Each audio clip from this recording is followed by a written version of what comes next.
There you go, Frank. I'm ready anytime. Okay, Colonel, we're ready. Okay, do you have record started, Frank? Yes. Okay. Good morning, Bus Industry Safety Council members of American Bus Association. My name is Colonel Mike Licata. I'll be starting off the quarterly security meeting. This quarter, we do an exercise every quarter. This quarter is on suspicious activity reporting. We're really glad you're all here, and I'm glad that I could be here to kick off the first one. Can you go to the next slide, please, Frank?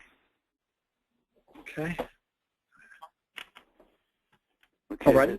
The next slide says that this is a BISC initiative from the Bus Industry Safety Council. What we've been talking about, I'm the security committee chair, is once a quarter getting out some information on what's happening in the whole arena of bus industry, safety and security. But we're just dealing mostly with security. And because we think that at least once a quarter you should be updating your terrorism awareness board. If you don't have one of those, that's just a bulletin board that has security information on it. We think once a quarter you should be doing some form of exercise just to remind you and your team about what should be done for security. And we just want to give you the most latest and greatest topic that's going on. So at that, next slide, please. And this is what we'll be covering this quarterly security meeting. We'll have an exercise. We'll do one every quarter.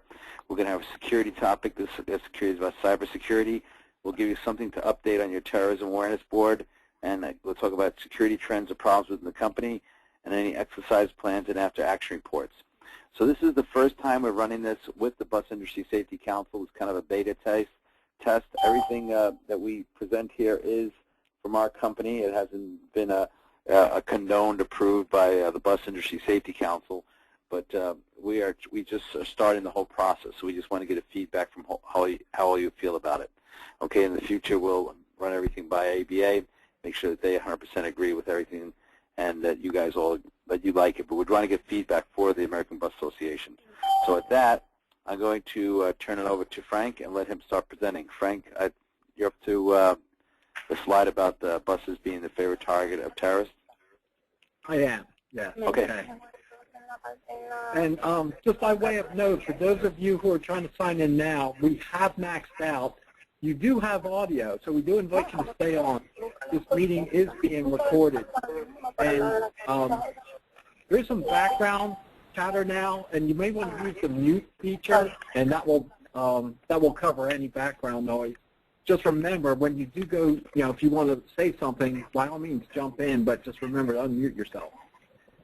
Just by way of reminder, we have a very real threat in the bus industry. Buses are the favorite target of terrorists around the world. TSA Office of Intelligence has been tracking this stuff, and from the window of 2004 to 2010, there were 827 successful attacks against buses. You see the breakdown here, too. It's usually a bomb on a bus.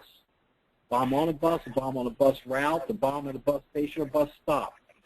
And this makes perfect sense. A car bomb might take out a few people. A bus bomb will have a dramatic ripple effect. Trying to get a bomb through airline security is very, very tough, near impossible. Let's go for the easy target, go for the buses. So it's a very real threat. It hasn't happened in America yet. Frank.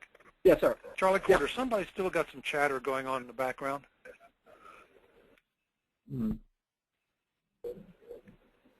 Again, please use your mute feature, and that will solve that problem. Thank you, Charlie. You're welcome, Frank. Sorry. This is a very real threat, and yes, it's tempting to think, well, that's Asia, it's Europe, it's South America, it's happening there. It hadn't happened in America. It hasn't happened yet, and the twofold answer for that is, one, it's because of the vigilance of men and women like you, and your willingness to communicate this to the staff so that they are trained if they see something, say something, and also to report suspicious activity. But the other side of that is there's really no good reason why it hasn't happened in America yet. There's no reason to believe that we're going to be forever safe. I don't think that that's good thinking. As a matter of fact, something happened very recently to what we're talking about. It could have been a huge incident. It happened on transit rail in California. Does anyone know what I'm referring to? A recent event on transit rail in California.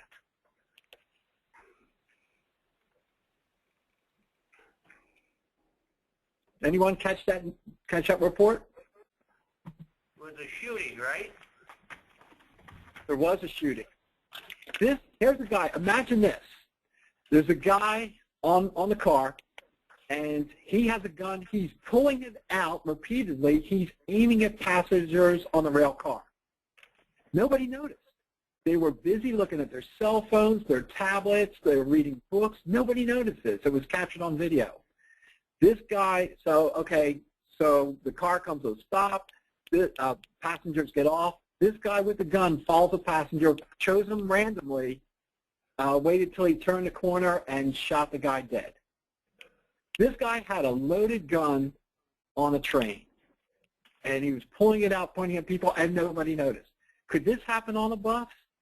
Sure, why not? But this happened just recently. It was last week. Everybody was so absorbed with their smartphones and their tablets that it wasn't noticed. What would that have been like had that guy just started to open shoot on a car? So yes, this can happen. Could have been a bus as well as it was, a train car. So today we're going to talk about an exercise, how to conduct an exercise in your company. It's short, it's sweet, but it keeps the staff engaged in how to report suspicious activity. And this is called a suspicious activity reporting exercise. For those of you with security plans, we've created a template. And this template, by doing 4 exercises a year, 1 per quarter, will keep the staff engaged in security topics and give them the actual practice of putting a pen to the paper or rehearsing what needs to be rehearsed to stay on top of this stuff. So this particular topic is a suspicious activity reporting exercise for the 4th quarter of this year. And the goal is to train your dispatcher or anyone who's likely to take a report how to capture this information and what to do with it too. So in your security plan, there are a number of checklists, the dispatcher emergency checklist, and it happens to be checklist number 10, suspicious activity report. And this is important for you to go into your security plan occasionally and make sure that this stuff is up to date. This is the template that you have established. These are the actions you want your people to take in the event somebody notices something suspicious and they bring the report to you.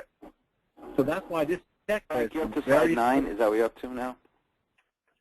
I don't have the numbers in front of me, but it's the actual screenshot of checklist 10, suspicious activity report. Right. Yeah, and thank you, Colonel Mike, for reminding me. For those of you who are on the audio portion, if you've printed out the presentation, then this is the screenshot of checklist number 10, suspicious activity reporting.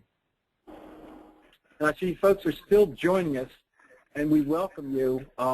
You might be at a little disadvantage without that handout because you're on audio, you're not on video, but this is being recorded, so you will have access to the entire presentation later. Okay, the next slide. This is the SAR, suspicious activity reporting exercise. It begins with this. Your SAR is a 5-page form, and it's located in Appendix F of your security plan. This next slide here is a narrative that you can use. It's the one that we often use when we're working with our folks. And so we won't go through the whole thing today because time won't permit. But using this narrative, you can rehearse this with your dispatcher or anyone likely to take a suspicious activity report to your company. What you want to do is print out the SAR form, and then you'll read the narrative and just give your folks the opportunity to put pen to the paper for the experience of doing it. Page 1 of the SAR form. This is hopefully everybody has received the updated SAR form because contact fax numbers and phone numbers have changed. It used to be that suspicious activity reports would be faxed to First Observer. First Observer is now out of the game. So you're going to fax the suspicious activity report directly to the TSA TSOC. These are the folks that will actually be processing your report. They work for TSA. They'll handle it. There's also a contact phone number if you want to talk to somebody. And we at Cat Eyes are asking that you would also send a copy to us, too. Page 1, and this is very simple. Addresses for that again, so that in case we don't have it for the TSA. Oh, I'm sorry, what was the question? Can we get those email or fax numbers for the TSA then, since you're not doing the first observer? Absolutely. At the end of the presentation today, we'll give you the steps to take to go online, download the latest form with the contact phone numbers. Yeah, so all the things that we covered today, posters that we cover, SAR form, sample SAR form that you can use in-house, this will be available to you at the end of today's meeting. Page 1, very simple. It's the company identification. Page 2, what kind of incident was it? In the example that we were using in our narrative, 2 men were spotted in the van, and one of the guys got out, and he's right across from your property, right across from your offices, and he's taking pictures. That's suspicious. And so what kind of activity was it? Well, it was photography and it was surveillance. Page 3, for those of you who have had Cat Eyes on-site training, we use the symbols acronym to help capture and organize information. So using symbols, capture the information, put it on page 3. It's the information about the individual. The second block on page 3 is identification. Perhaps it was a former employee, so you know a little bit more about this person. So you can include that information too, be very helpful. Page 4, again using symbols, you can now capture information about the vehicle that was observed. And the block underneath that is information on the person reporting the suspicious activity. Perhaps it was an employee who came into work that day. Maybe it was somebody who normally drives past your offices and they noticed something that was out of place or unusual. Or maybe it was a call from somebody anonymous and they wish to remain anonymous. We'll respect that, but you won't get that much information here. And page 5, a freeform narrative. So simply write down what's being reported.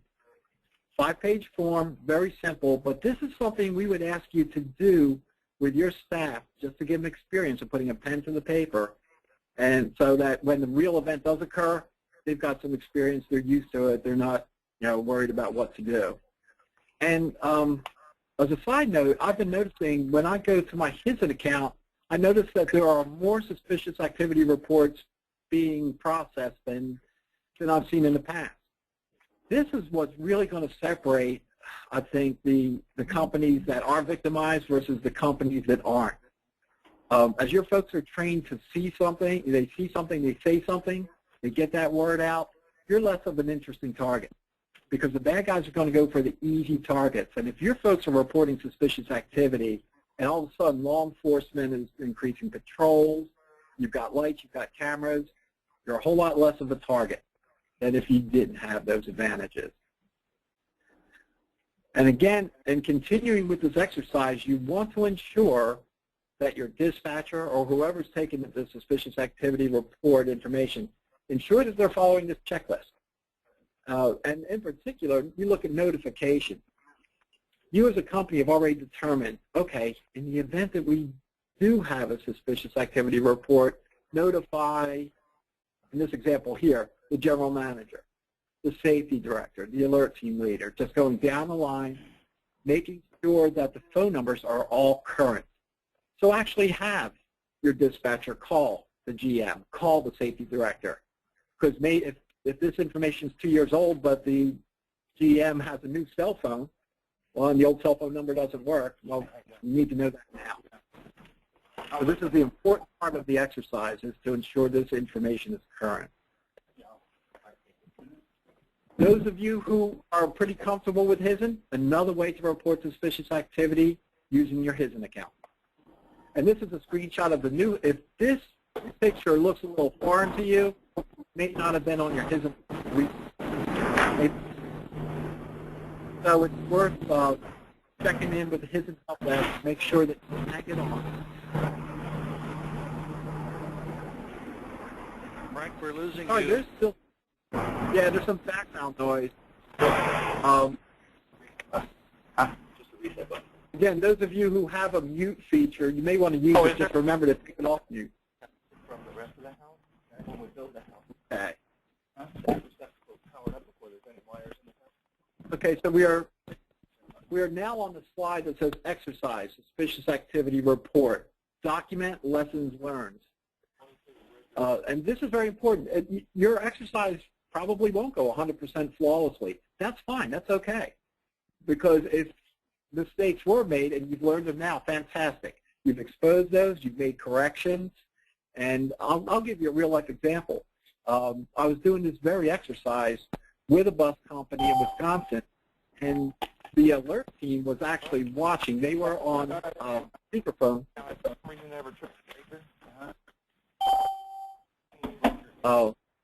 Again, those of you with mute buttons, you may want to use that feature. And those of you who are joining in that don't have a visual, video contact, that's because we have exceeded our max attendance. But we ask you, please stay on audio. Jump in the conversation anytime you want. This is being recorded. You will have access to the full recorded presentation later on. Okay. So document lessons learned. I was actually doing this. The alert team was looking on. And it was on conference call. It was on speakerphone. They had a chance to listen as the dispatcher and I were going through this exercise, and they caught one or two mistakes that the dispatcher made, and so they were able to make corrections. Write it up, post it in Appendix J of your set. When federal inspectors come and they want to know if you have indeed enough security issues, point to Appendix J. And it's dated, it's documented, and they'll know that you're taking security seriously. Okay. Again, what it is, after today's presentation, you will have access to the new SAR form, an exercise SAR form where you can do this with your staff at the office, as well as the narrative. You can use our narrative or make up your own. Next, we're on the slide that says quarterly security meeting, and we're on the second bullet point, security topic, cybersecurity. And for those of you who have been receiving triad reports in particular, you notice that more and more information is devoted to cybersecurity with triad reports. And many of you have probably heard of the campaign Stop, Think, Connect. And the takeaway from this basically is, okay, getting on the internet, very resourceful, there are a lot of good stuff out there, but stop and take a moment to reflect. It's not necessarily a totally safe place to be. There can be some danger out there. There are risks. So understand those before you proceed any further. Stop, think, connect. Well, we're on the slide now that has the pie chart of the country distribution. Guess which country is #1 hackers are going after more than any other? You can see from this pie chart here, America at 37%. The next closest country where hackers are going after, it's India at 9%. So, we're like 4 times juicier than any other target around the world.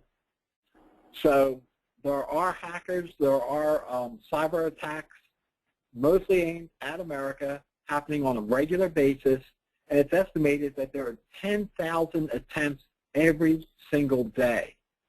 But there's a particular, and you might be thinking, okay, well, we have an IT department, so this is, I'm going to kind of tune out now a little bit because this is IT stuff. No, as you're going to see, the weakness may not occur at the IT department. It may occur at your level. And so that's why we want you to see precautions that you can take or ensure your staff is taking at more entry level and something that IT may not even be aware of yet. But a targeted attack is a class of malware destined for one specific organization or industry.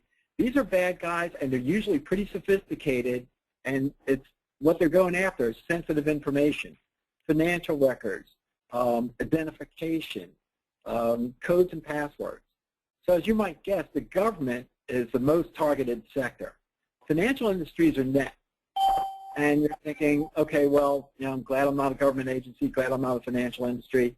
Well, the bad guys have figured out that it might be really hard to penetrate the cybersecurity of the Pentagon, but they could sneak in there using a leapfrog from your company or any company doing business with the Pentagon or doing business with a financial institution. So nobody is exempt.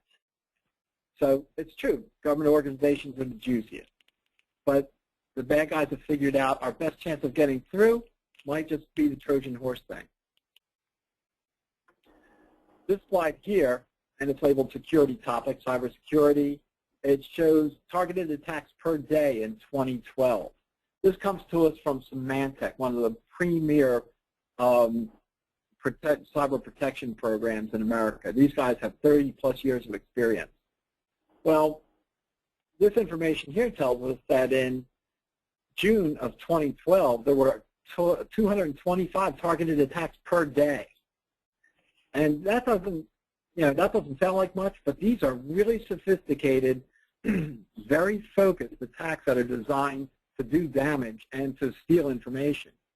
And in a moment, you'll see why this is more serious than it may seem at first. When Leon Panetta was Secretary of Defense for the U.S., he said, well, we used to be concerned about nuclear. Now, cyber warfare has become the strategic war of the information era. So the reality is cyber espionage and cyber sabotage are real. And it's here, and it's present. It's not going anywhere.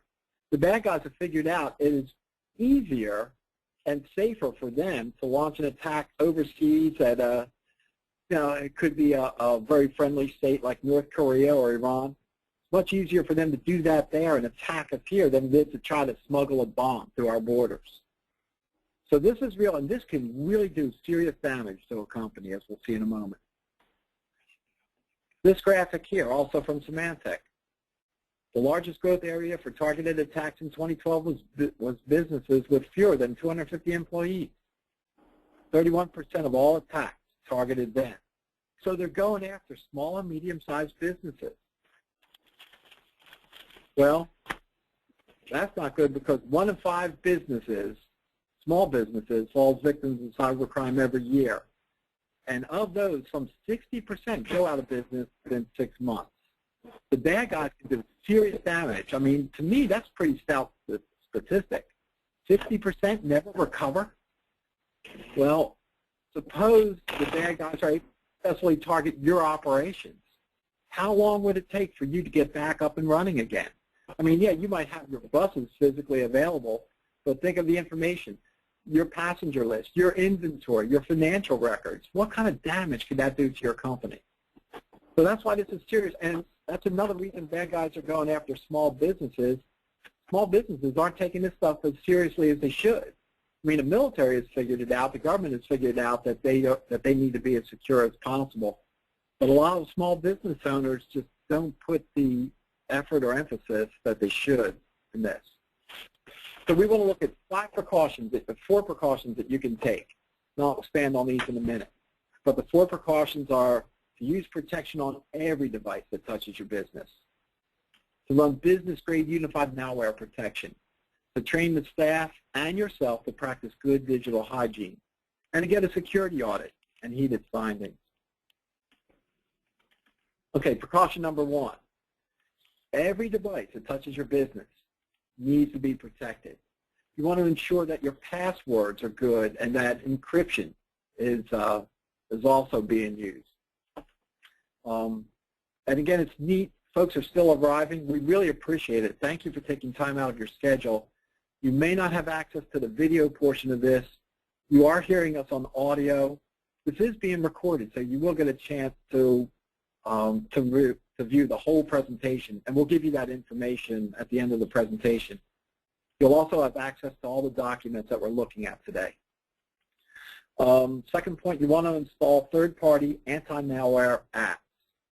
And make sure that phones, tablets, laptops, I'll bet you most of the folks on this call, I'll bet you have access to your work network from home.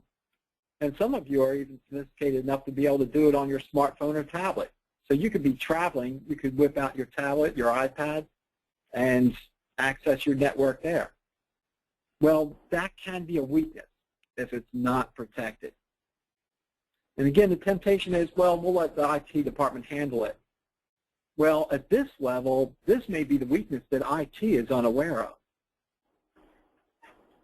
Third, run business-grade unified malware protection.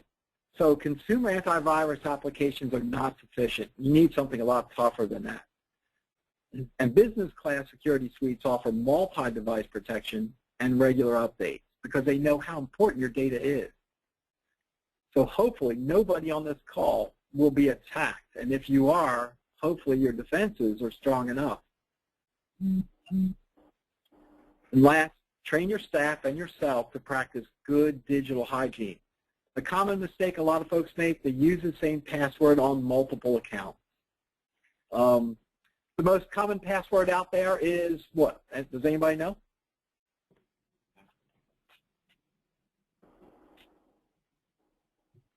Any guesses on the most common password used in America?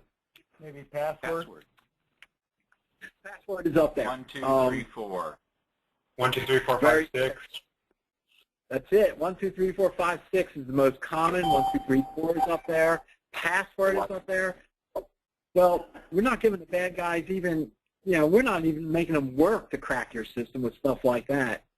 So you want to make sure, too, don't follow links in email. I'll bet you everybody's gotten an email probably from a friend or coworker or somebody they know, and it contains a hyperlink, and if you click on that, it's going to take you to a place you don't want to be. So just be careful about stuff like that. Learn to spot phishing threats. I'm willing to say that nobody on this call has yet received the $14 million from that Nigerian banker who's been contacting them a few times. So, and that's folks fall for that, and that's been going on for 20 years. And lastly, remind employees often about this. And to that end, we've gathered some posters for you that you can put up in your business to remind everybody. A security audit. This can be very, very practical. It doesn't have to be expensive either. And for those of you who do have a really strong IT department, maybe they should spend a little time with the staff to make sure the staff isn't the weak spot in the whole system. So a good security audit will interview staff. A good security audit will also perform security vulnerability scans. They'll review your applications and operating systems, and they'll analyze physical access to the systems too. How easy would it be for somebody just kind of walk into your offices and come upon a computer and maybe start using your computer without anybody really questioning it or thinking much about it. Some of you have your servers in very secure locations. They're locked behind, they're behind a locked door. We've been to some sites where they're totally out in the open, and anybody can fool them, even a disgruntled employee. So be real careful about that. Our security topic today. This is generating a whole lot of discussion, and we're really glad you're here because TSA and the Bus Industry Safety Council is very interested in your feedback on this. Active shooter on a bus. And again, it's tempting to think, probably not going to happen, or there's no reason to believe that that would be the case. There's every reason to believe this could happen. And again, as recently as a week ago, guy with a loaded gun on a commuter rail train. If he would have started shooting there, that would have been a huge disaster. And he could have easily done it. Fortunately, he didn't. But active shooter on the bus. So the BIS went into a huddle, and they have been trying to get feedback too, especially from the folks in the trenches. It's like, hey, some of your bus drivers, they don't know about active shooter necessarily, but they know about crazy passengers. And so using their experience, it's like, hey, well, what would you do if there was a person on the bus and he took out a gun and he just starts shooting? What would you do? Well, in an open space like a mall, a church, a school, a business, the conventional wisdom is run, hide, fight. And that strategy works. But that strategy won't work on a bus. I mean, where are you going to run to? Where are you going to hide? So options are limited. So the question is, how would this be handled? How would an active shooter on the bus be handled? Well, like I said, BISC went into a huddle. They're soliciting feedback, and so preliminarily looking at things like assess, react, and evacuate. And then upon further thought, it's like, well, you know, if there's an active shooter on the bus, how much assessment do we really need? Maybe we should just really go to the react phase. But you see from these notes here, and if you're following along in the handout, we're on the slide that says assess, react, evacuate, and next step. And so various thoughts about this. And we're very interested. So now that we're all on this call, what are your thoughts on this? There's an active shooter on your bus. How would you handle that?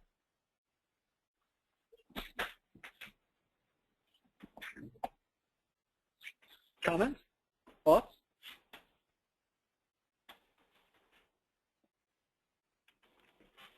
Colonel Mike. Hey, Frank, what slide are you up to? Hello? Yes, It's Mike Jordan at Mart's. I thought it was. Hi, Mike. Discussed this once before, that even looking at the replies from some drivers, I think there's confusion as to what are we talking about. An active shooter is exactly the description of someone who has a firearm and is actually firing or about to fire on the people on board the bus. And perhaps when the questions went out, there was some misunderstanding, because once that starts, there's no negotiation with this person. We have to make sure that we're separating an active shooter from a hostage taker. Two separate events, and they have to be handled in two unique ways.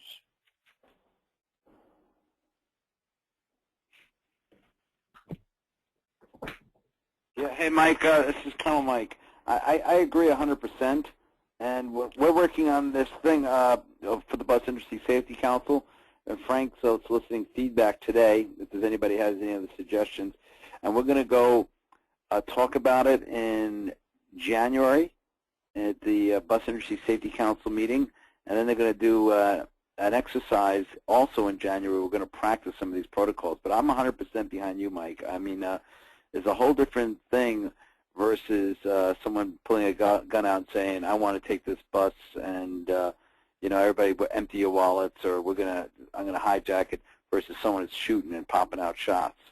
And that's the thing we really have to stress in the video, that this is an active shooter. Mike, I know you've seen Run, Hide, Fight, but I don't know if anybody else has seen it. The video Run, Hide, Fight, by the way, you can get that for free to show to your staff. It's online. Actually shows a shooter go into a building and just start popping shots, and then it's asking the question, what are you going to do? And then it tells you. Well, our video is going to be the same thing, because you don't have time to discuss, negotiate, and you need to react. And so, Frank, what slide are you showing them right now? It is a slide that says assess, and there are some bullets under assess, react, evacuate, and next step. Okay, well, this was the original thing we had put out. We were going to assess what was happening, like what are the road conditions, what the situation on the bus, and all that. And we got discussing it with some of the drivers and get some of the feedback that there really isn't a whole bunch of assessment going on. You need to react. And the reaction that we had suggested to all the safety directors at the BISC was swerve, hit the brakes, or hit a stationary object. I didn't really stop the brainstorming. I just put that down. That's what people said. But the drivers pretty much unanimously were thinking they didn't like the swerve idea, and they didn't like the idea of hitting a stationary object. They loved the idea of hitting the brakes. So I think that's what we're going to stick with. And so there is no assessment. It's a matter of, according to what the drivers are saying, they're just going to react. They're going to slam on the brakes and then evacuate. And that's what they're going to plan on doing. And so we want to get that message out. Now, what Mike and everybody else, what we're stuck on as an industry is once the driver slams on the brakes, should he yell to the passengers, get him, and all the passengers jump on him? That's an empowerment thing. I think that would really, because people are going to be gawking. Or should we just say, everybody run, and let the guy pick up his rifle and start chasing him? You know, So I guess that's where we're looking for feedback, because some drivers said they wouldn't yell that because they're scared of liabilities, and some companies feel the same way. But I'm in the same camp as Mike Jordan. There's somebody shooting and killing people, and if the driver yells, "Get them," and someone gets hurt in the process of trying to save other lives, I'm pretty sure we would be in a pretty good stead in court to saying this is why they did what they did. You know, so that's kind of where we're stuck with this thing, is what happens after they slam on the brakes if the guy falls down. You know, obviously we want to get people out, but that's kind of where we're at. And does anybody have any feedback on that, or whether the driver should yell, "Get him," if the shooter falls, or everybody just runs and goes? Well, Colonel O'Connor, this is Jeff Shanker from A1 Limousine. Colonel Mike actually, and we're in Princeton, New Jersey. Colonel Mike, I believe you actually live in Hightstown. Is that correct? Yeah. Mm-hmm. All right. I'd like to take some of this offline. You and I are actually probably about 5 miles away from each other. Yeah. And I'd love to run the scenario with you. I can contact our local police department that operates a SWAT team and discuss it with them. I think that the ideal situation is going to be, excuse me, for the bus driver to hit the brakes, throw the individual off balance, and then disable the bus. Unfortunately, from anybody else who's been involved in emergency services, it's completely up to the passengers. If we go back to our initial CPR training, they tell you not to just yell somebody, "Get them," or somebody, "Go get help." You want to empower one person in particular, point to them. You realize nobody else is going to do it. Now, of course, it's a different day and age today than it was, especially with an active shooter, than it was 10 years ago. So I think that what we need to do is that, and I think that we should run these scenarios. I can certainly contact our local SWAT in West Windsor. They would. I know that they'll easily do this with us, with a bus, and run it. But the fact that you have an active shooter in a moving vehicle, and that moving vehicle, it's not a tank, but it is a tank. It's going to go through things. We're going to push other vehicles off the road. We're going to be able to keep going unless you're going to get a wall of tractor trailers and/or armored cars to stop that bus. There's not a lot that's going to stop it. You need to, the driver has to be empowered to stop the bus, disable the bus, and get out of the bus. Otherwise, you have a tank rolling down the road that's armored. Yeah. So Yeah, I've been involved in emergency services for over 30 years, and I've run these exercises on all sides, from the police, from EMS, from the fire standpoint. And the first thing you have to do is you have to find a way to mitigate the situation and thwart it, stop it. Let's not allow it to progress further. You don't want it to go from West Windsor into East Windsor into Hightstown. You want to stop it where it is and recognize that, unfortunately, there are going to be casualties of war. And ultimately, that's what this is. There may be some casualties, but you want to minimize that. Yeah. I think everybody agrees we have to slam on the brakes and stop the bus. The question is, at one point, do we just run and everybody who makes it and leave the guy with his gun, or do we try to disable him? I think that's what we're stuck on. Well, Colonel Mike, this is Al Smith. I want to jump in for a second. I think when you put that survey out, Colonel Mike, the individuals who respond to that wasn't thinking, back to Mike Jordan's point, wasn't thinking of an active shooter. That's why I don't think you can rule out swerve or even hit a stationary object. To the point that was made just a moment ago, you don't want that thing running down the highway. A driver in an active shooter type situation may want to run into something and disable the bus that way if there's no other way. Oh, so you think the answers they gave, they were thinking of a hijacked bus versus a... Yeah.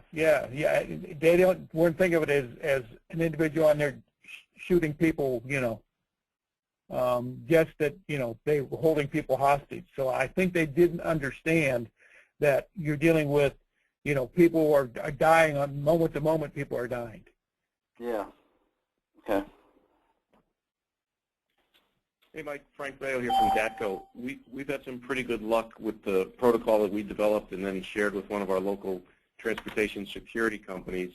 And practically in the training sessions, what we were amazed with is that the average driver was so taken aback and frozen just hearing a loud noise in a confined space like that, that it ate up seconds worth of precious time to evacuate. The protocol we developed was the actual getting the bus to stop in a controlled fashion as quickly as possible and then evacuating on a specified route, practiced 4 and 5 times and timed by a trainer. And we found that even based on the physical limitations of some of the drivers, that it was fairly effective. And Frank, that was you slamming on the brakes or just stopping? No, it was a stab at the brake pedal, an initial stab, and then a rapid controlled deceleration, even to the point where we were popping the brakes, we were popping the emergency brake, and then teaching the drivers how to acclimate themselves in the driver's seat, indexing the seatbelt so that they can get out of there quickly without getting snared, and then just low and quickly to the door, exiting immediately to the left across the front of the bus, and then seeking a point of refuge after that. And we did that repeatedly, both stationary first to get the driver acclimated in the seat, and then to the point where we were having the bus roll ahead. And it was actually pretty effective, because if you've ever stood on a bus, either in an aisle or on the seat, when that brake pedal was stabbed, you really get knocked off balance pretty well. Yeah. So, would you have the driver go after the gunman, or just leave the gunman on the floor and just everybody run? No, not at all. And even in the world of tactical training and active shooter through law enforcement, you want to try at the worst possible scenarios. The only time you want to engage a shooter, if we can get off there, and what we're trying to portray to our people and in the people in the seat is to save yourself first, protect others around you if possible, and then call for help, because you're going to be no good to them if you become one of the injured. And we can get first responders to the scene more quickly if that bus driver is able to get out and then find somebody with a phone or get help after the fact once he reaches an area of refuge. Yeah. Well, Frank, are you coming down to BIS, Frank? We're trying to work my schedule out so I can get there, Mike, yes. Yeah. We might even have a teleconference calling, because we don't want it to eat up this whole meeting today. So, but this is something we have to discuss, because I know Mike, Jordan, and I have different opinion. I know you're retired law enforcement. You have a different opinion, you know, because a part of me is thinking to knock the guy down and just leave him to pick up his rifle and run after people who are evacuating a bus. I don't think that's a good idea. But that's just, now we're at an opinion stage, so we got to kind of come to an agreement somehow, or figure out maybe the majority or something. I don't know what the answer is. Hey, Mike? Colonel Mike, it's Mike Jordan. Mike? Just as a point of interest, we all know Al Smith from Greyhound, and Al graciously said if we want to take this to an ultimate training scenario where we could make decisions, his facility down in New Jersey, his training facility, would certainly be available to us. Yeah, Mike, we're going to actually do it, but we changed it. We're going to do it in Tallahassee, Florida now in January. That is a much better decision. Yeah. Well, because it wasn't only the biting cold of New Jersey in January that threw us, but the whole New Jersey State Police and all their assets are focused on the Super Bowl, so we won't have a lot of participation in New Jersey in January, you know, between the cold and the police being preoccupied. So that's what we're doing, Mike. And are you going to go to BIS, Mike? Yes. Oh, good. So we'll get to discuss it more. But now that I'm starting to hear how much interest in this, we're going to discuss it at BISC, and we're going to do it in an open line so people who can't make it to BISC can get their opinions heard, and we can come to a resolution on this before we go down to Tallahassee. So, hey, Mike and Al. Yeah. You gotta, yeah. Should the driver, if he can get out of the coach right away, should he run behind and open the engine door and hit the switch, the safety switch back there, so nobody can restart the bus or move it? I don't know. We really haven't thought about all that. It's another good suggestion, though. You know, you could shut that from the engine compartment. Yes, you'd want to disable the vehicle. Cut it off and then leave it in the off position, and it can't be restarted from the front. Yeah, that's a good idea. That's a real good idea. You know, that sounds like Ron, is it? Yes. Yeah, that's a good idea, Ron. You know, see, that's the type of thing we need to throw in there. You know, and again, if the guy just fell on the ground and he's left with his weapons, you know, I don't know if I'd want to be behind the bus and messing with it, you know. And so, but anyway, we got to keep moving because we're short of time, but we really do appreciate this feedback. Go to the next slide, Frank. That's 39. All right. Stop and go, yeah. Stop and go. We were going to call the active shooter in buildings was called Run, Hide, and Fight.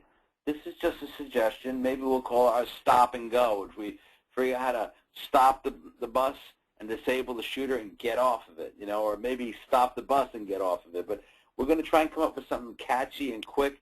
And the TSA in January is going to actually do an exercise. They said they'll send some video teams down there to record it so we can use some of that video footage.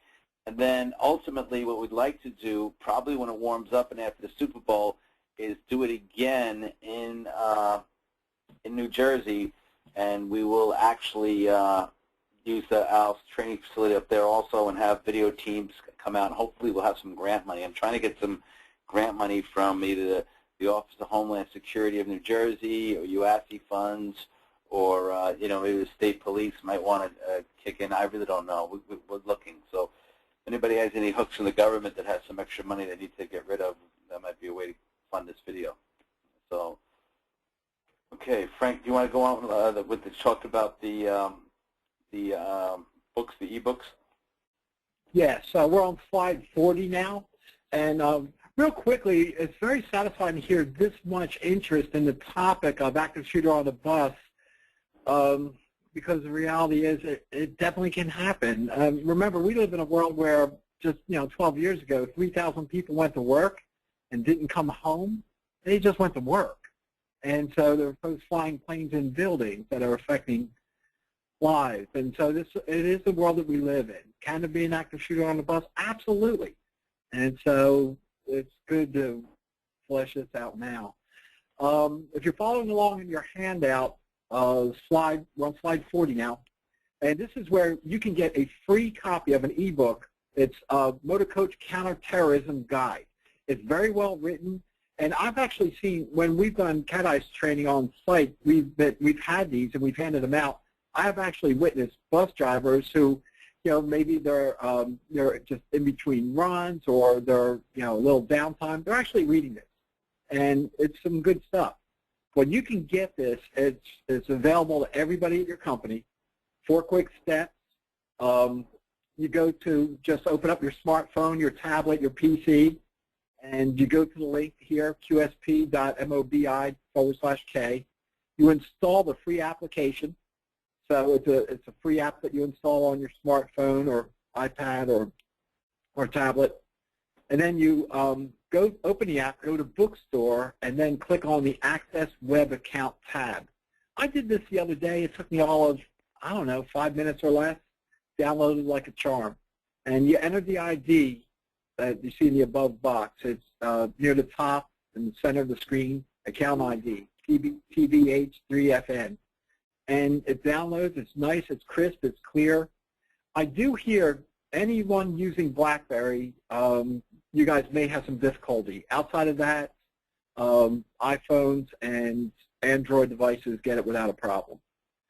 So consider this. It's a free resource. Is that available for Frank, is that first letter a Q or a G?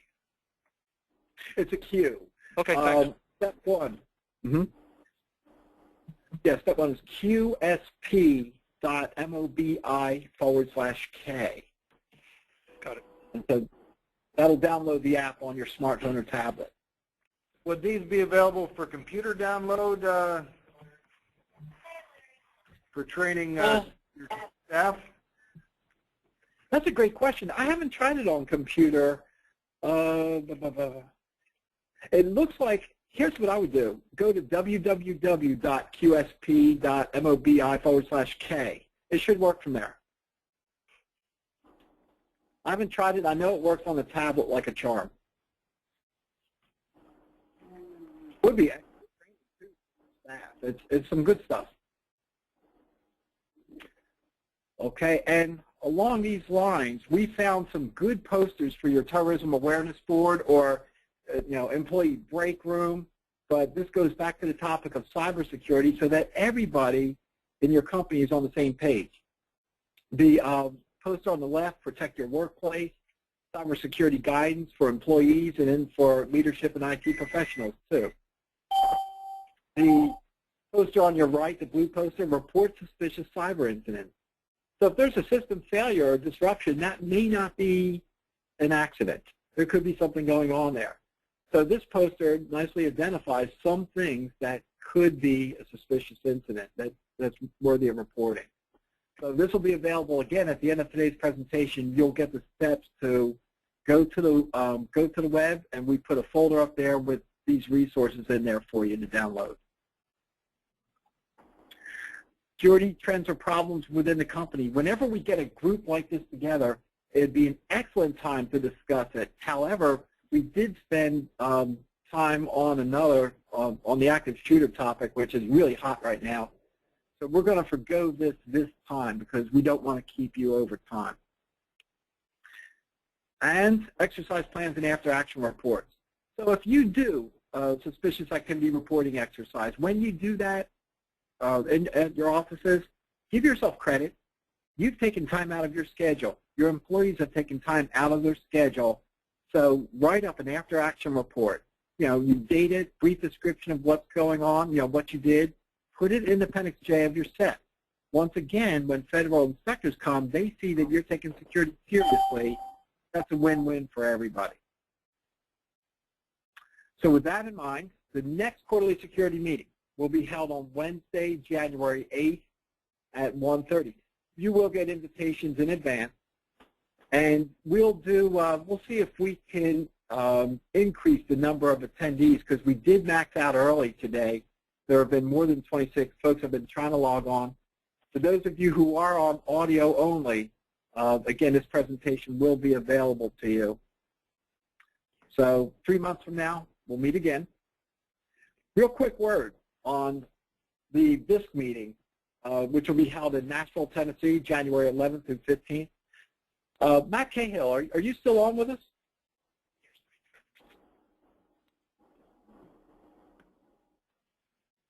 I got this information from Matt. I'm here with you. Oh, fantastic. Yeah, I'll speak just briefly to the winter meeting. We are going to be down with ABA's Marketplace in Nashville, Tennessee, January 11th through the 15th. We have a great agenda put together with more on the security discussion and our other standing committees.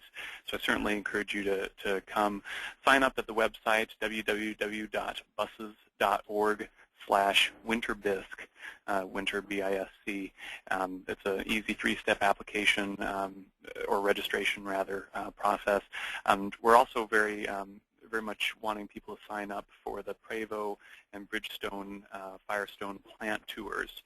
Those we're wanting to make sure that people have the opportunity to go behind the curtain a little bit and see what is what goes on in those facilities and get that behind-the-scenes view. So make sure you're coming in to Nashville early enough that you can participate in those. And we have on the slides here the brief rundown of some of our operational education sessions that will be offered this meeting, in addition to the committee sessions. So it should be a very comprehensive agenda with all the experts that you're used to, both on the BISC and from our government partners, assuming that they are back up and no longer shut down at that time. It will be should be a very good meeting. So we certainly hope that you join us for that. Thanks, Matt. And Matt, Mike, just real quick, just clarify, if someone signs up for that meeting, they don't have to necessarily register for the marketplace, or do they? Does it cost anything for them to sign up? So the registration for BISC gives you a badge that is valid across Marketplace, as long as you're, of course, actively attending the BISC functions. So the evening events, the facility tours, the education sessions, all even the exhibit floor, all of that is included with your BISC registration, and the fees for doing so are on the registration form. If you're a bus operator, there's no cost. It's complimentary. And if you are in one of the other categories, associate product service suppliers, there are some nominal fees, but it's all very clear on the registration form. No fee for government attendees as well. Okay, so for bus operators and for government attendees, there's no fees to come, and for bus operators, it's actually a reimbursement. Is that correct, Matt? There is a reimbursement, limited reimbursement available. One attendee per company. You must be a bus operator, and absolutely, there are more details on that on the registration form. Okay, thank you. Just wanted to clarify that. Hey, Frank, Charlie Porter. That name of that booklet, was that the TSA Motor Coach Counterterrorism Guide? Yes. Well, guess what? This product not available for sale. I'm on their website. Oh, and you put in the code? Oh yeah. Not available for sale. I did this on Monday and didn't have a problem with it. Well, Charlie, we can give you a phone number to call because I had a challenge somehow getting on. I called the phone number. They talked me through it, and I got it on my smartphone. Okay, if you would. We'll put that in the after-action notes so everybody has it, how to get on, and if there's any problem, the phone number to call because it's absolutely free. The government's paid for it. Okay, sounds good. All right. And as long as I have this, I'll turn it over to Frank in a minute. If anybody had any other thoughts about active shooters, please contact Frank or myself, and you can email us your thoughts. My email is mikeL@cateyes.us. That's MIKEL@cateyes.us. You can just email me your thoughts, and we'll keep you all in tune to what's going on with this thing. Because we only cut the discussion because of time, because we're going to be discussing this in Nashville and in January in Florida. So, but we are interested in your ideas and thoughts. So, Frank, back to you. All right. Again, the documentation for today's meeting, to get all that stuff, go to Dropbox.com.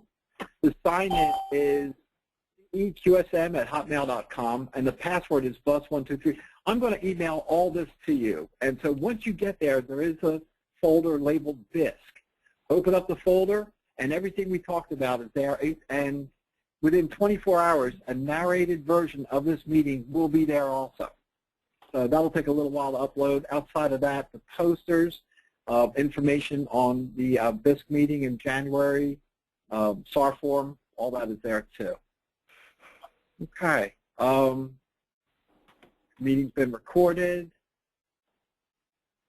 And that's it. We want to honor your time, so as much as we'd like to have an extended discussion, because you guys have been great, we're going to cut it off for today. As Colonel Mike said, if you want to get in touch with either him or me, feel free. Give us a call or contact us by email.